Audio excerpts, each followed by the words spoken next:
Last year I started an experiment trying to grow bromeliads for the first time, and in today's video we're going to look at how I set up this display 12 months ago, and then I'm going to address anything that I learned about these plants with you.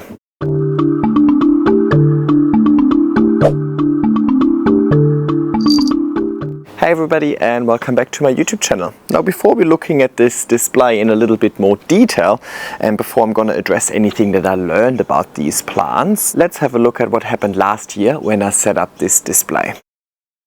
Hey everybody, and welcome back to my YouTube channel. About 2.5 years ago I found this stem of tree fern on the side of the road. So over here in my council, in alternating weekends, the council either picks up household waste, so like leftover furniture and so on, or green waste. So people just chuck all sorts of things out on the street, and that was one of the things. And I was like, oh, I'm not too sure what to do with it, but I want it. So I picked it up and I stored it in my garage for the last 2.5 years, and I finally had an idea of what to do with it. Hi, please don't destroy my new couch, my baby. I want to use this and mount some bromeliads on it. That's the idea. Let me show you. These are the bromeliads that I bought. I have no idea what ID they have, what they are. All I know is they're super cute. Alrighty, so I just got a few things that I might need.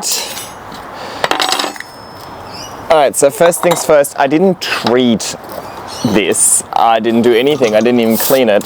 I just had it sitting in my garage for a few years. So let me just brush the spider webs off this. Now I see this out in nature quite frequently, where bromeliads just grow up trees, right? They don't need to be potted necessarily. They're kind of like air plants. Oopsie. Oh, by the way, have you noticed my beautiful new palm here, huh? Ooh, the Koala elegans. Alright, but given that it's been in my garage for 2.5 years, I don't know. I mean, there could be some insects in here, but I'm probably going to keep it outside anyway. It's not going to go inside. But here you can see the stem is kind of hollow. I don't know if you can see that. Let me just bang it and make sure there's nothing yucky coming out. Okay, maybe I'm lucky and there isn't a small family of spiders living in here after all. We'll find out. So the whole idea is that it is probably hanging. I don't want to like pot it up, and it would be hard to make it stand. I could pot it up in just some pebbles, just for structure, not because it needs a pot or anything, just for it to have structure. The other alternative would be that it hangs, that I have like a hook in here and then I can hang it in the greenhouse very easily. So I feel like that was my preference. And then I have these little bromeliads that I bought the other day, and I'm just gonna mount them on the side. I think I underestimated how big this log is. I only bought 6, but humble beginnings, right? Let's start off small and then let the bromeliads fill in, and well, maybe if it works really well, I can always buy more, right? I got power tools, which means it's gonna be chaotic. Oh, you know me and power tools. Okay, don't try this at home. La la la la. Let's just go with the biggest one, huh?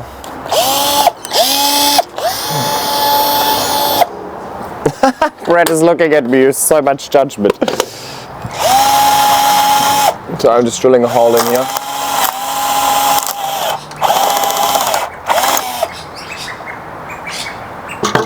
There you go. Now it's already hanging. That was so easy. Oh my god, I was so good at this. Okay, sweet. I actually have a few different hooks that I could use. There was a third one I had, right? This one maybe. Oh, I like this. Perfect. Alright, got this sorted. Number 1. I was just thinking I'll do the exact same thing for the bromeliads. So I've got 6 of them, and you know how they've got this little thing?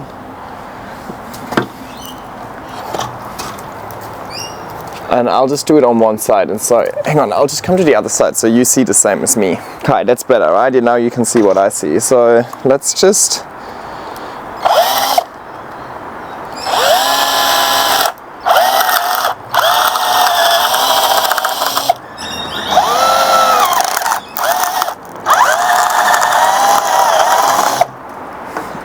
God, it's happening.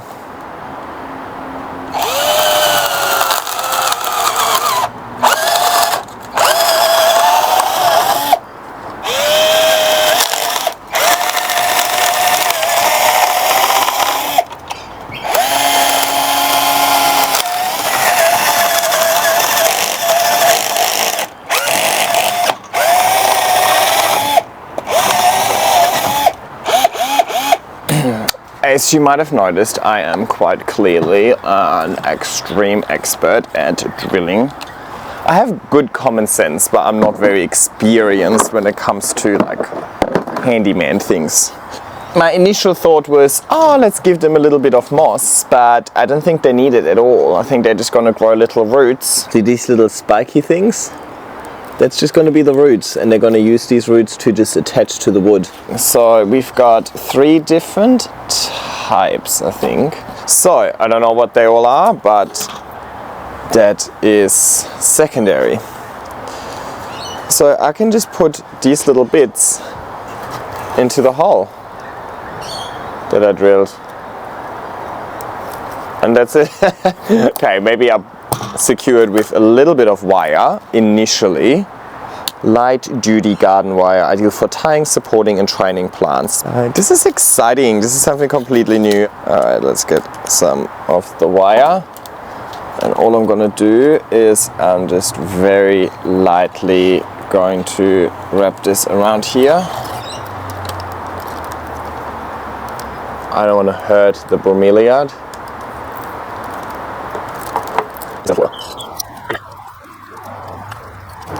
And yes, I know you can't see shit. Hang on. Sorry. Okay, let me. Is that better? That's much better. So I put my bromeliad in here. I've got this piece of wire. And like this. That's kind of the idea. And obviously the wire can be removed eventually once the plant has attached itself. So it's just temporary, so it doesn't need to be the prettiest in the world. So let's do the next one. Oh, that's super cute. You know what, that just kind of sticks in there, it doesn't have to do anything. This one was so small, it just kind of fit in the hole. I was thinking the big one, maybe in the middle. One more here. Or maybe I'll just clump these 2 together, or maybe not. This is, again, I've got a feeling this is going to fit in here really nicely without anything needed. Ah, that's cool, no? Maybe not. Yep, that fits in here nicely. Nothing else required. Let's see if I can fit 2 in here. Oh, that's nice. I put them 2 together. Should I put the 2 same ones together though, or 2 separate? Let's put the 2 together, the same ones. They know each other already, so. Alright, that's cool. And then the last one can go in here. And again, this one didn't really need a wire. If I can avoid the wire where possible, I will. Excuse me, this looks amazing. This is the finished product. I'm actually really impressed. I mean, it wasn't that hard, but obviously proof is in the pudding. Just mounting it on here isn't good enough. It needs to grow. Now, I only put it on one side at the moment. The back is still empty. Just want to see how it goes, but if that goes well, I'm definitely keen to fill in the bits. I just want to prove the concept to myself first. Now, I still haven't decided where exactly I'll put this. I feel like it might really like it in the greenhouse, but I'm a little bit worried about insects that are in here maybe, in introducing them into my greenhouse. So I might keep it out here, but we will see. For now, oh look at it, it's even standing up. Let's give it a spray. And of course, super smart me sprayed it all over my seat as well, so I won't sit back down again, but I will see you when there's some results to share with you. See you soon. Alrighty, and here we are. Let me bring you a little bit closer so you can see all of them. Righty, so over here is the first one, and you can't really see the roots going in, unfortunately. I think that's because all of the roots would be in that little hole that I drilled, but it feels very secure on there, it doesn't wobble. And it has given me this little pup over here, and this is exactly what I wanted. I wanted all of these plants to have lots of pups go left, right and center. This one over here doesn't seem to be all too connected, to be fair, but it is giving me a pup over here. So I'm keeping the wire on there because, well, I also don't want it to get blown away by the wind, for example. This one over here has done the best, and this is actually exactly what I wanted from all of them. I wanted, first of all, it seems fairly secure. There is a new pup coming out here, and there's two coming out here, and this is exactly the sort of look that I want. I want this to be little pups going in all sorts of directions, like little fireworks almost. So very, very happy with the performance of this one. Same with this one over here. See, again, there's two pups over here. They just look like little fireworks, and there's a third one coming out here. So also happy days. I think that's it. Yep, 3. And then down here, I'm pretty sure I plugged this in hindsight. I actually left this in AJ's car, so I was missing one when I originally set it up, and when she brought it back to me I just put it in here, but it has done nothing. That's also, it doesn't have a hole. I didn't drill a hole for this one, so it has done nothing so far. So but it also hasn't died, huh? That's pretty funky. And the last one over here has also now given me its first pup over here. Oh, and I think there's a second one coming down here as well. Perfect. So, overall, I really can't complain, because apart from this last one that I added in hindsight, they're all growing. They're all showing little pups, or have already shown pups, and yeah, none of them died. Let's put it this way. Now, whether or not this is an impressive result for bromeliads, to be honest, I'm not too sure. I don't know how fast they can grow and how fast they usually grow. I don't think it is a very impressive result though, but that's also okay, because for me it was more about proving the concept to myself in the first place and kind of seeing if this is a display that even works. Because I mean, I am just relying on their water absorption via the leaves, they're not in any substrate. And actually, now thinking about it, I also did not provide any nutrients to this plant over the course of the last 12 months. So they are alive, which is the most important part at this stage. I definitely didn't optimize the growth, and I think that's due to two things. As I just mentioned, I didn't provide any nutrients. I think I should probably start spraying with a liquid nutrient, probably my GT Foliage Focus, why not? And I do believe that their leaves will be able to absorb the nutrients. So I think I could do that better in the second year to see if I can get this to grow a little bit faster. And then secondly, I think the conditions weren't necessarily optimized the whole way through. I had to move with this plant, so I set it up in a different garden, but it has grown outdoors for the full 12 months. Oh my god, there's two birds having sex in the tree above. There's two birds having sex there, and Brett is sitting there like kind of mix of excited and disturbed. So I got distracted by the birds having sex. So I started it in my other courtyard, but it was always growing outside. So it has grown the full 12 months outside. So as part of that, it would have been exposed to 42 degrees in summer, as well as 2 degrees in winter. It was actually an unreasonably cold winter in Sydney this year. So it has gone through everything. It's gone through lots and lots of conditions. It has also been in full sun, it's been in more shade and so on. So I tried a whole lot of things with this plant. So I think that also contributed to this plant not necessarily growing to its full potential, right? If I would have given it optimal conditions straight away, then it would have probably had an easier time settling in and then eventually growing as well. But that's also a positive.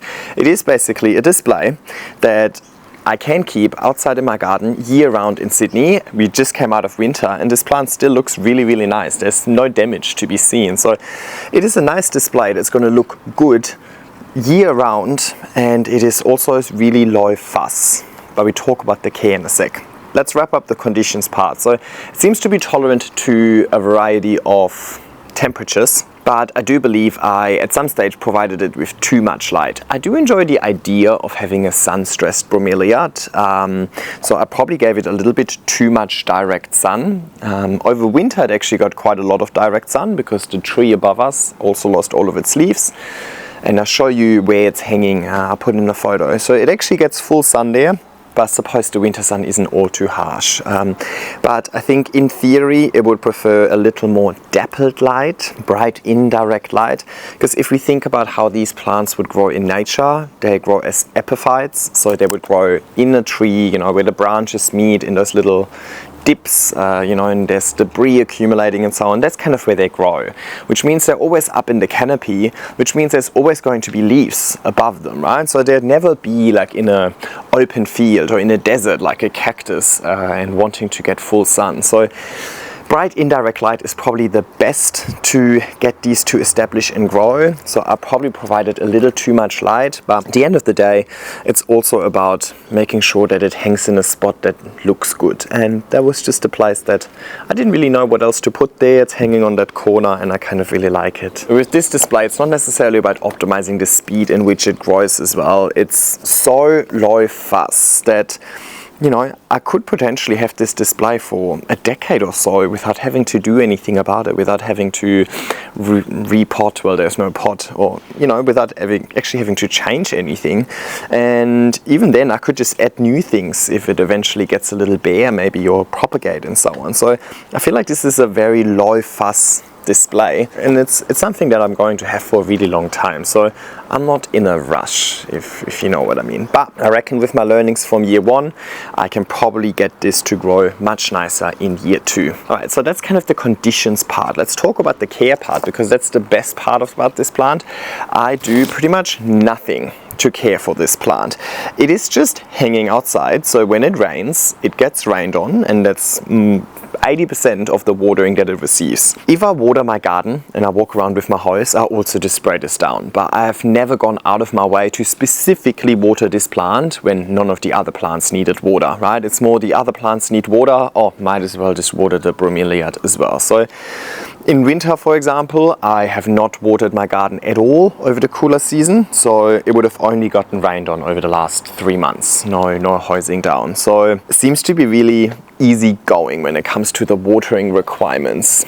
Maybe that's also where I went wrong. Maybe if I would have continuously kept it moist a little bit better, maybe it would have grown more. Obviously this plant is relying on water absorption from the leaves, but I'm not worried about water accumulating in the middle because it has great airflow out here. If you grow this inside, I think you might need to be careful with how much water you provide. Like, it's normal for them to be wet on the inside, but you don't want it to cause rot. But not a concern when growing it outside. So yeah, from a care perspective, honestly, I have done nothing. It just hangs there, and every now and then I just hose it down while I'm at it already. So if you put that little effort into something, I think you also really can't have the most expectations. So my expectations were actually exceeded. I wasn't too sure if this is even going to survive. And on that note, I also don't really have much more to say about this plant. This is not a tutorial on how to grow bromeliad. Quite clearly this was my first try, and I don't think this is like majorly impressive. But what I really wanted to show you is that sometimes it's nice to experiment with something new. Of course I have my, I love my aeroids, I love my climbing philodendron, I have my process of moss pulse and chop and extending, and that's my bread and butter, and I love that, and I will always keep doing that. And this was probably always going to be like 80% of my plant collection. But plants is such a broad, varied topic. Every now and then it's really nice to try something new and see if that sparks joy, and this definitely sparked joy to me. Am I going to do more bromeliad displays? Probably not. I think one is perfectly fine. I'm not going to be like Sydney bromeliad guy going forward, but I just enjoy adding a little bit of variety, especially if adding the variety doesn't come at any sort of time commitment or any sort of crazy new learning curve that I need to do. It was just really easy, and I very much appreciate that. I hope this encouraged you to maybe also try something new, maybe even try a bromeliad display if this tickles your fancy. Let me know in the comments down below what you think I should experiment with next. Like the video, and if you haven't subscribed already, I would also appreciate if you hit the subscribe button. And I'll see you in my next video. Bye!